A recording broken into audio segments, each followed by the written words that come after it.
I'm Doris and I work in maritime industry, and I'm staying in this house with my husband for over 3 months now. In the beginning, I have this idea in mind that I want my home to be very airy, flowy and light, but also with pops of colors as well as greenery, arts, to have a little bit fun but also being very soothing and clean. So I researched a ton of pictures and came up with how it looks now. So I think it perfectly matches what I've imagined it to be.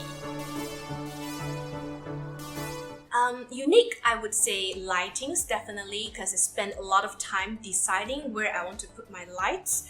As you notice, I do not have just one light for one room.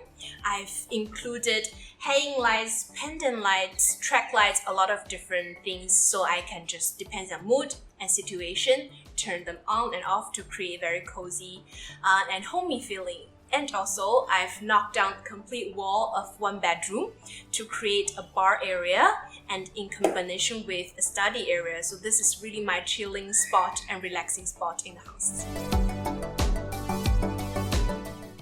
As you may notice, I do not have air conditioning in the living room. It's because I do not want to break the lines of my false ceiling, but I'm so grateful for the choice of this fan because it just moves the air around so nicely and cools down the room.